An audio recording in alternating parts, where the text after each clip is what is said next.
Hello, everyone, and welcome to this special interview. I am Marcia Hope, your host for this insightful conversation. Today, we are honored to have with us the Prime Minister of Guyana, the Honorable Brigadier Mark Phillips, as we commemorate the 4th anniversary of the Dr. Mohammed Irfaan Ali-led administration. Over the past 4 years, Guyana has witnessed remarkable developments and transformations under the PPPC-led government, from substantial economic advancements to groundbreaking social reforms.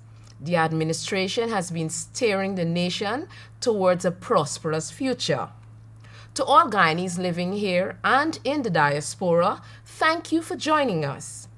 Prime Minister, we are grateful to have you this afternoon.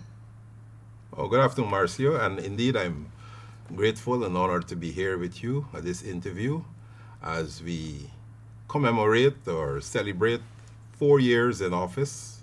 As you know, the PPPC returned to government. We had election in March 2020, but we formed the government on the 2nd of August 2020.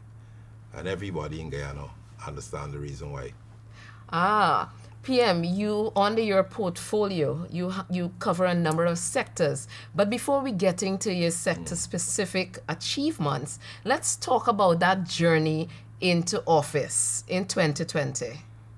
Well, personally, my journey, I was happily retired from the Guyana Defense Force for about 4 years. I answered the call to join the PPPC as we approach the upcoming election. So I became the Prime Ministerial candidate for the PPPC. And of course, we started campaigning and we contested the election on the 2nd of March 2020. But for 5 months, we went through I don't want to repeat what we went through. It was terrible for all of us and terrible for Guyana in terms of our image regionally and internationally. That we had an election, we won the election, and we were prevented from assuming office until we went through that recount, which vindicated our position all along the line that we did win the election of the 2nd of March 2020. And of course, with 𝐏𝐑𝐿 concluding their work after the recount, we were then sworn into office on the 2nd of August 2020. We took office at the time when we had COVID in Guyana, when there were no proper arrangements in place to deal with that pandemic. We already had 2 years of no parliamentary oversight of governance in Guyana. You recall that we had the no confidence motion in December 2018, and we should have had elections 3 months thereafter. The elections came the 2nd of March 2020, and as I said, we assumed office on the 2nd of August 2020. So here was a country reeling from the negative impact of COVID. Jobs were affected, production was affected throughout Guyana, and we had to literally hit the ground running by implementing our manifesto promise to the people to re-energize the economy and get everything on a sound footing and put in place all the measures needed to deal, in a very structural manner with the negative effects of the COVID-19 pandemic. Of course, we're today because many of us survived. Unfortunately, many Guyanese died. But our measures has resulted in us building the level of resilience to ensure that we survive the COVID-19 pandemic, and we launched Guyana on a path to prosperity, a path to development for all the people of Guyana. You recall that 1 year after, in 2021, we had the floods. We were able to put all the measures in place to bring relief to the people throughout the length and breadth of Guyana who were affected by those floods. So those are some of the challenges. that we had to deal with along this road to prosperity. Of course, today, 2024, we are in a better place 4 years after. And all Guyanese are in a better place today than they were at the time when we took office. Shortly after assuming office, I know that you led a team of cabinet members into a number of villages on the East Coast, and you wanted to address a number of the issues that the people were complaining about. Tell me about that experience. Okay, yes. I remember leading a team of cabinet colleagues, my cabinet colleagues, into Buxton, and then after we went into, I think it's Melanie Namishano. And what we found is basically a set of people who were receptive to government, contrary to what some of the social commentators would have felt at the time, that, you know, we would not have been able to go into communities that were mainly African Guyanese communities and not being received. But we went in there, and the reception was overwhelming. We catered for a certain amount of people, and we had basically standing room, right, reception there. And like any community in Guyana, whether it's African Guyanese community, whether it's communities that predominantly of Guyanese of Indian descent, or mix or whatever, the same complaints we receive. Everybody was asking for improvements in the roadway, improvement in drainage. We had a lot of drains that were not cleaned properly for a number of years. Land titling issues, you know, some areas were squatting areas and they want them to be regularized. People want to have title for their land. Recreational facilities for the children, you know, like playgrounds and learning resource centers, ICT hub, ICT connectivity, you know, everything that a community will require to, you know, get the social life of that community going. And we found that in Buxton, we found that in Melanie, as we would have found in many other communities throughout the length and breadth of Guyana.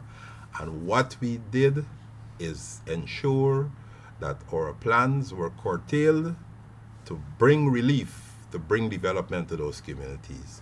So if you go into Buxton today, and I hope some of the commentators do that, you know, who were commenting on the conditions in 2021, 2022. Let them go today in 2024, and they will see massive improvements. Many of the roads were done. Yes, we have a few roads still to be done, but generally we focus with the involvement of the community of doing what they consider like the main road, the important roads, right? And dealing with the drainage issues. And you know what? In dealing with many of those issues, we got the community leaders and workers from the community involved. For example, many of the roads in many of the communities are done by small contractors who were identified and trained, right, to do the work in those communities. Many of the drains are being cleaned by what we call community improvement and enhancement groups, which come from members of the same community. The Minister of Legal Affairs, or Attorney General, has led several groups into many communities with the aim of regularizing this whole issue of land titling, etc. Minister of Health, Minister of Social Services, and you know, all the different ministries went into all the communities. And what we have seen over time, over 4 years, is a general improvement of the life of the people in those communities, because we have a government that is committed to improving how we live in every community throughout the length and breadth of Guyana. Prime Minister, I just made a note here. You talk in inclusivity, regardless of ethnicity and background. The government has been visiting those communities across the country. But let's bring it home to you. How have you been ensuring with your participation, the government represent the interests of Guyanese regardless of ethnicities or their backgrounds? Well, it's not only me. All the ministers are involved in that because it's in our manifesto, it's in our approach to government. You heard about One Guyana. We can talk more about One Guyana later. But with One Guyana, our president made it clear that he is for the development of all the people of Guyana. And we will bring development to all the people of Guyana. We don't care whether you voted for the opposition or you voted for us. We are on a developmental trajectory, right?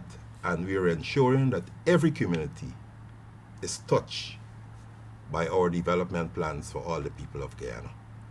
Prime Minister, I'm impressed, but I would like to know from you, how do you feel about being involved in government's decision making at the high level? Well, of course, I'm part of a team. I'm a team player. I'm here supporting our president.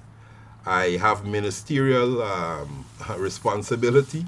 So when we sit at cabinet, you know, it's not a prime minister who's there just as a figurehead, okay, or a token, right? I am actively involved in decision making and problem solving with my cabinet colleagues, right? I'm very supportive of the president. You know, when he's overseas, the other country, I have to act as president. So I am there being part of the whole development process, being part of the planning and the execution of all the policies that we make at the cabinet level. Yeah, and from time to time you act as president as well. Of course, from time to time I act as president. According to the Constitution of Guyana, if the president is leave the jurisdiction, I will have to act as president. If the president is unable to chair cabinet or any presidential meeting, I will have to be the person there to chair cabinet or to operate on his behalf. So here I am, Prime Minister of Guyana, involved in every facet, every aspect of the development of Guyana. And I'm proud of that. I'm happy to know. Just to go back to previous question, when I asked you about the ethnicities in the background and how government has been supporting, based on information, government has been supporting the black community, especially when it comes to emancipation, the decade of African people, also the Amerindian people. You want to share about that, sir? Oh yes, our policy, again, remains inclusive governance. All the people of Guyana must benefit from our policies. Africans, Amerindians, the mixed race, East Indians, everybody will benefit from the policies of Guyana. For example, we on the verge of African Emancipation Celebration. We've recently provided financial assistance to many African organizations throughout the length and breadth of Guyana, because we feel that this is not only an important celebration for African Guyanese, but it is important for diversity and for all Guyanese to understand the importance of that period of slavery that led to emancipation and the continued contribution of African Guyanese to the development of Guyana. So this is not a celebration for one group, this is a celebration for all Guyanese. And what we did, and somebody called it the giving out of petty cash. This is not the giving out of petty cash, this is a serious policy implementation where we want Guyanese of African descent throughout the length of breadth of Guyana to be aware of their contribution and to celebrate not only emancipation, but their contribution to the continued development of Guyana. And we celebrated as well the decade as well, and I know there were handsome grants given out to a number of groups. You want to share with us? Yes, of course, the International Decade of People of African Descent, that was mandated by the United Nations, and we have a local chapter. When we assumed office, we weren't too happy with the manner in which the present 𝐉𝐻𝐒 was dealing with issues, and we decided that we want a more transparent approach, we want a more inclusive approach. And that is what led to us ensuring that the annual disbursement of funds that normally would have gone to 𝐏𝐑𝐻𝐒𝐘, some $100 million every month, we ensure that it goes to all the different African organizations and groups in Guyana to support whatever projects and programs that they would have designed to improve the lot of the African Guyanese throughout the length and breadth of Guyana. All right. Our Prime Minister, we're now going to delve into the sector-specific achievements under your tenure. And we're going to discuss some of the challenges faced and, of course, the achievements. First of all, I want us to discuss the liberalization of the telecommunications sector. Based on history, the legislation was passed for the sector to be liberalized, but for some reason it was not enacted after a very long period. But upon assuming office, you immediately took action. You want to take us through what kept that inaction from happening? Well, I am unable to tell you what kept that inaction from happening, but what I can tell you is that it was a manifesto promise of the PPPC government that once elected, we would have, as early as possible, liberalized the telecommunications sector.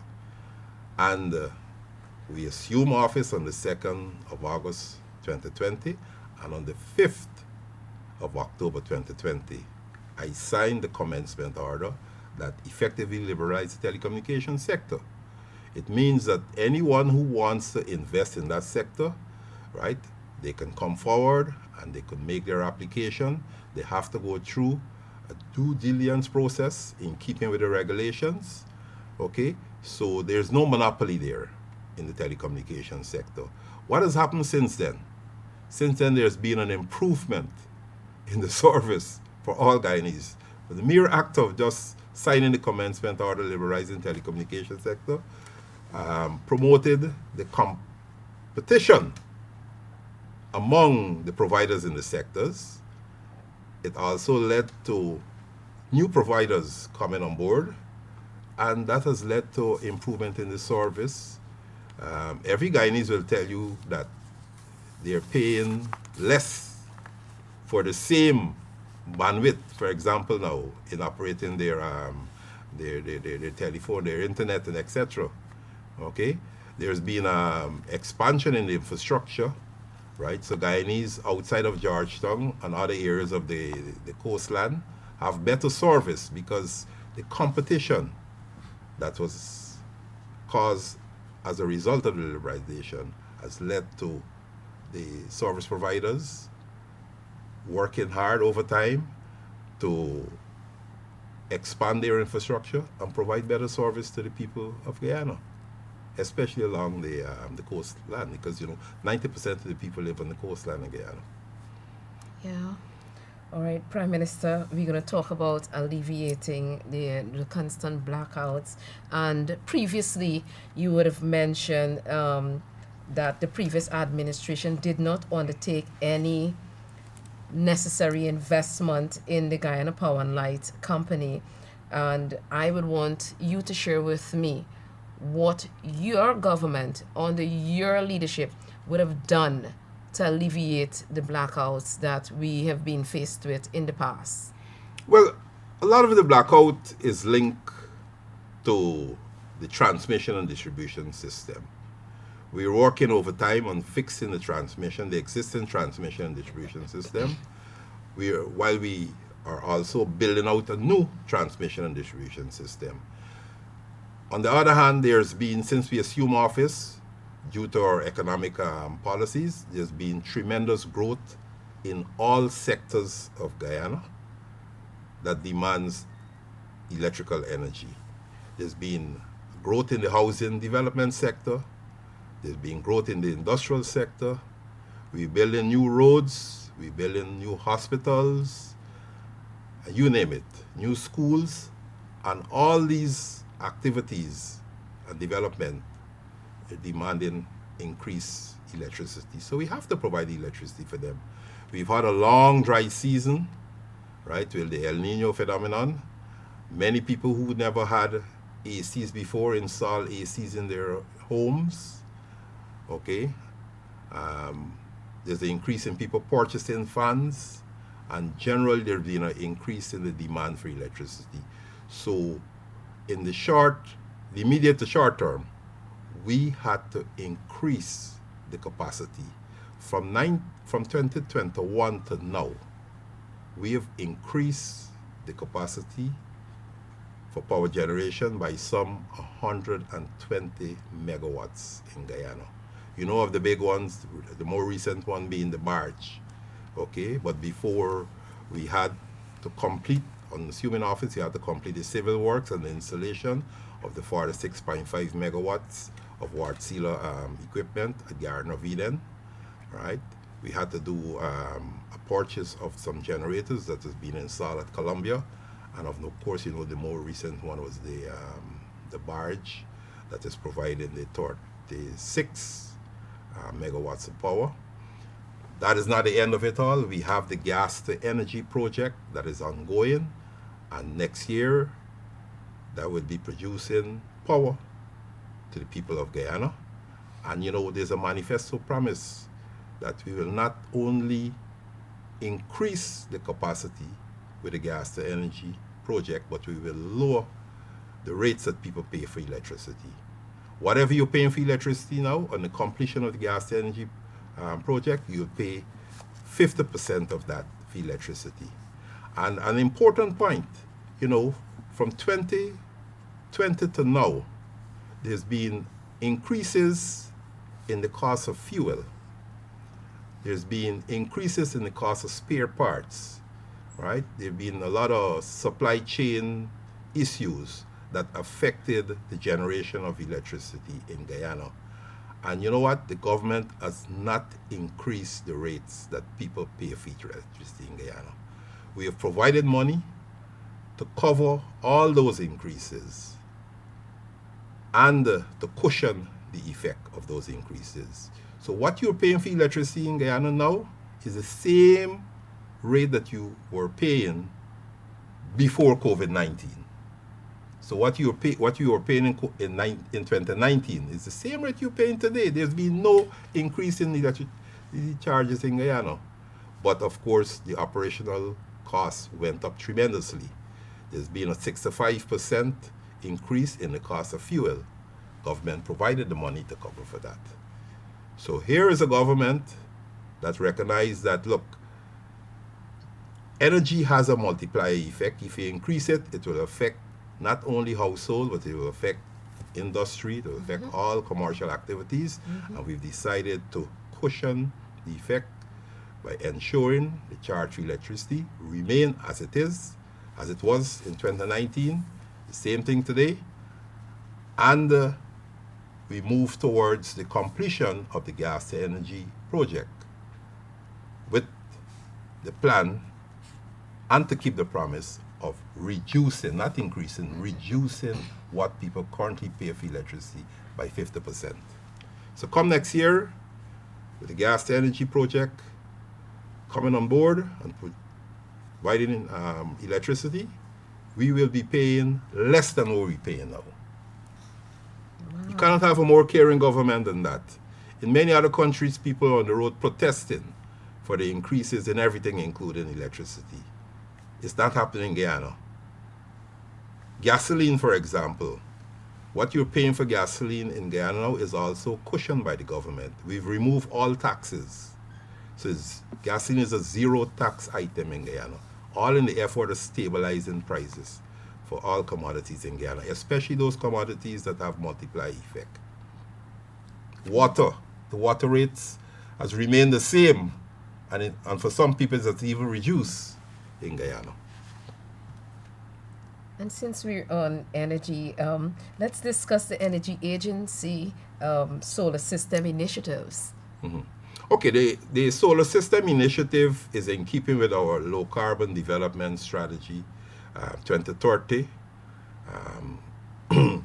What we are doing there is reducing the carbon footprint in Guyana, right? There's a commitment not only to international organizations, but there's a commitment to all Guyanese, right? We're a leader in climate security. We're a leader in energy security, right? We're a leader in food security. Yeah. So in terms of energy security, climate security, we have to take the lead in reducing carbon footprint in Guyana. We have the Low Carbon Development Strategy 2030, and these are some of the policies. Greater use of renewable energy in Guyana is some of the policies in keeping with LCDS 2030. So, yes, we're reducing the carbon footprint, but at the same time, bridging the energy divide. We recognize that if we embrace solar technology, we can bring electrical energy to the people in remote areas, people who never had, outside of a generator here or there, right? Never had electrical energy power supply before. We're bringing it to those communities, so we have what you call community solar projects, where we construct a solar farm and we build a mini grid. So all the community buildings, the schools, the health center, the police station, the administrative office, the learning resource center, the ICT hub in every community in the hinterland will have electricity. Now, coupled with that, and I know you probably will have a question on ICT connectivity, you have the power now to do many things, all right? And we've also went ahead and distributed 30,000 household solar systems, which is basically a solar panel of 165 watts that can, and it comes with a battery. It could power a fan, it could power 2 LED lights, and you have a charging port. And we distribute that to every hinterland community, you know, the households in every hinterland community. And that has transformed the way in which people live. No longer a case where, you know, when the place gets dark, everything comes to a halt. People now have energy, they have lights, and they have another 4 or 5 hours of work that they can do during the hours of darkness. The children can do their homework, they have lights, you know. There's some other economic activities that the household can get involved in. Okay, so that's transformed the lives of people. Another aspect of bridging the development divide is the ICT connectivity program. You know, we have a project where we're building ICT hubs in some over 200 hinterland communities. And ICT hub will connect them to the internet. Yes, the opposition will argue that they started a project like that before. They did. I experienced the project, and many times I went into the interior when I was campaigning. I was trying to connect, and I left those villages still trying to connect. Now when you go to those villages, you connect and you're connected, because we have the ICT connectivity project with the expanded bandwidth. We've recently purchased some Starlink devices that we're installing in all these communities, okay? And with the expanded bandwidth, there's so many things that they can do. It means that people now in their communities can enjoy better internet connection, be better integrated with what is happening in the rest of Guyana and in the rest of the world, right? Those who would have signed up for the Guyana Online Academy of Learning scholarship program, they now can access their study material. They can join classes from wherever they're located in the hinterland in Guyana. Telemedicine. The health professionals in those communities can now utilize the internet and connect with specialists in Georgetown and be better able to deliver health care at a higher level to the people in their community. There's so many possibilities. I mean, business, you know, economic activities has transformed in those communities by the energy projects, which is the solar project, and the ICT connectivity project.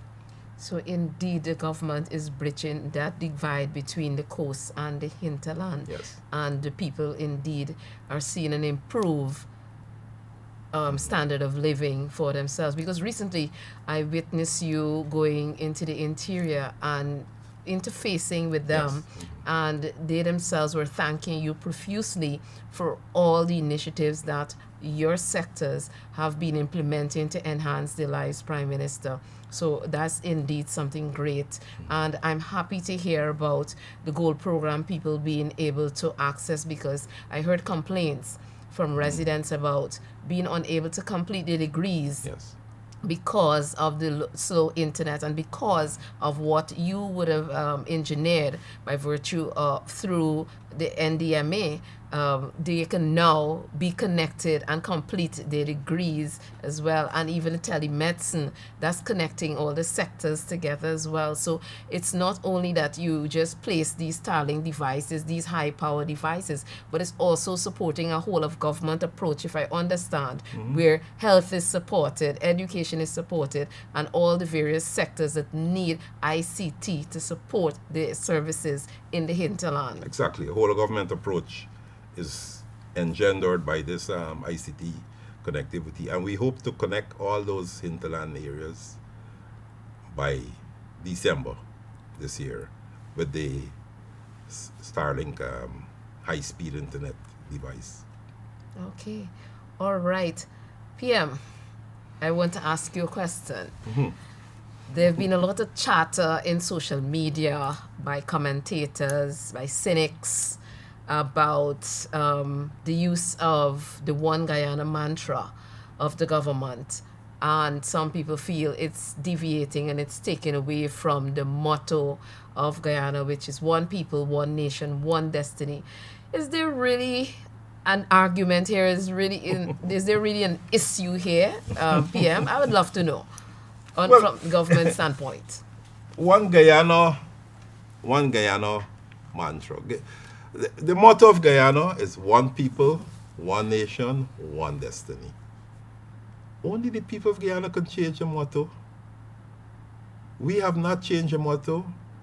We adhere to the motto. We use the motto. What the president did, he came up with this one Guyana concept, you call it a mantra, because he wants to ensure all the people of Guyana benefit from all the programs, the policies, right? The projects, you name it, that is designed by his government. So it's an effort to promote inclusive governance, right? To promote shared prosperity for all the people of Guyana. So it's not an effort to divide Guyana. It's not an effort to change the motto of Guyana. You know, I remember a famous part of a poem by Martin Carter, which says, all are involved, all are consumed. Okay? What we want is all the people of Guyana to be involved in the development trust that this government is pushing Guyana towards. We have new hospitals are being constructed in Guyana. Is it for one set of people? It's for all the people of Guyana, right? When we issue 20,000 online scholarships, we want all the people of Guyana from all walks of life to apply, right? And qualify themselves so that they can be better positioned to further contribute to the development of Guyana and to the development of their families, you know? And there's so many projects and programs that we would have funded from 2020 to now that has benefited hundreds of thousands of people throughout Guyana. Because we care. We started because we care at a time when we had no revenues from petroleum. The first Because We Care grant to school children was given out in 2014. Right? The PPP last election in 2015. The opposition who was in government from 2015 to 2020, decided that they're not going to pay out their grant. I think it was $10,000 at a time, right? To every child in school, whether in secondary school, primary school, or nursery school. So for 5 years, they shelved it. They said they had no fiscal space. Yet they had fiscal space to do so many other things, right? We went into office in 2020, and immediately between August 2020 and December 2020, we returned the Because We Care grant, and we paid out money that year. Okay? And we keep increasing it until it's $45,000 now, right? Some 200,000 school children throughout the length and breadth of Guyana, of all ethnicities, because the only qualification that you had to be registered in a public or private school system. The money's paid out, and it's being paid out now again, this time of the year, okay? 12 new modern hospitals, 6 of them, everybody aware, in construction in what the administrative regions right now, right? It's for all the people of Guyana. 200 plus taxes and fees that were raised by the last government. We assumed office and we removed it. Who benefit from it? All the people of Guyana, right? Amerindian communities, presidential grant. They have benefited from the presidential grant. They have the money that they got from the sale of carbon credits, $4.7 billion, funding some 800 projects in all the different Amerindian villages of Guyana, right? So all the people of Guyana are benefiting from all the programs and policies of this government. I talked before about this 30,000 solar household systems that were distributed, right? Some 120, mainly Amerindian, 120,000 people in mainly Amerindian communities benefited from that, right? Jobs were created, right?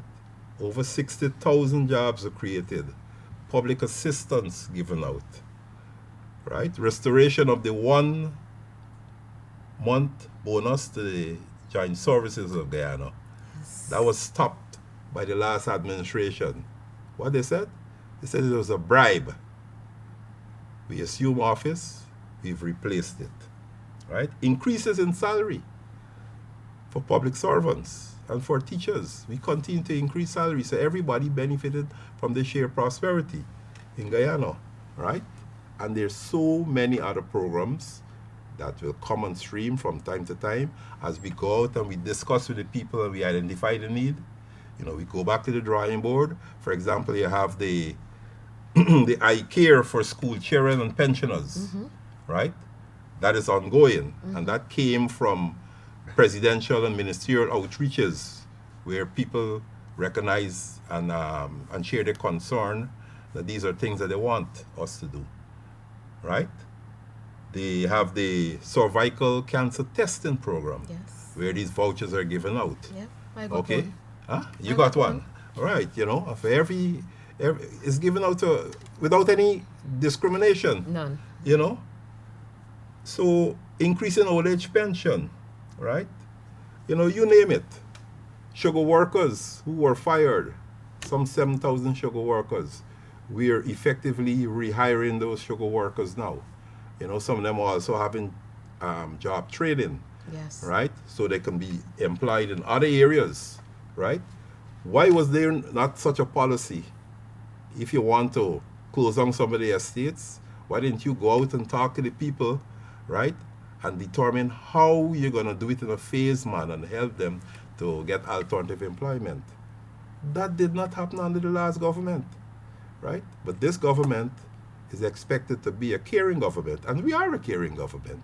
And we'll continue to design policies that will lead to the improvement of the people of Guyana, to improve their life and livelihoods, to lead to the development of Guyana. That is what we're there for. That's what keeps us going every day, right? And that is what the One Guyana is all about. Yeah, that's a good summary of it. I would like you to look into the camera so our viewers here or either and also in the diaspora and encourage them, because they've been this whole narrative and chatter of race recently, some level of divisiveness. And since we're moving along the One Guyana mantra of this government, how do we really bring people together so there is social cohesion and they can see that this government is embracing diversity? What message do you have for those persons who are sitting on the fence, who just don't know what to think, or they need to be informed? Well, look, I can start with myself. I'm the Prime Minister for all the people of Guyana. Okay? There's no need for anybody to be sitting on the fence now. All the programs and projects that is implemented by our government is for all the people of Guyana. Now is the time to get on board. If you want to improve your education, sign up for GOAL, sign up for GROW, sign up for WIN, all the different programs that we have, right? Come forward. There's a lot of employment opportunities. Don't let no leader have you sit on the fence and let you feel that you are left out. The development that is taking place in Guyana now is for the benefit of all Guyanese. We even enacted a local content legislation, right, to ensure that Guyanese get forced jump on the employment. All those companies that come to invest in Guyana, okay, they link up a Guyanese company, but they have to employ Guyanese, not only at the ordinary shop floor level, but they have to have Guyanese in the managerial positions too, right? All these policies are aimed at ensuring Guyanese benefit from what is happening in Guyana today. So be part of this whole development process, be part of the development trust in Guyana. It is for you, it is for me, it is for our children and our grandchildren. And all of us must work now to make Guyana a better place for all of us today and for our future generations. Thank you very much, PM. As we conclude this enlightening discussion, we extend our heartfelt gratitude to Prime Minister Mark Phillips for sharing his valuable insights and reflections on the achievements and challenges of the past 4 years under the PPPC-led administration. PM, your leadership and dedication to the nation's progress have been evident in the strides made across various sectors. With the support of your president, of course, His Excellency Dr. Dr Irfaan Ali, Prime Minister, your vision for a prosperous, inclusive, and resilient future continues to inspire confidence and hope among citizens. We appreciate your candid responses and commitment to transparency and accountability. To our audience, thank you for tuning in. Your engagement and support are crucial as we collectively work towards the continued growth and development of our beloved nation. Stay informed, stay involved, and together, let's build a brighter future. Thank you, Prime Minister. And thank you all, our viewers. Until next time, take care and stay safe. The Journey to Prosperity for All, celebrating the 4th anniversary of the PPPC's government.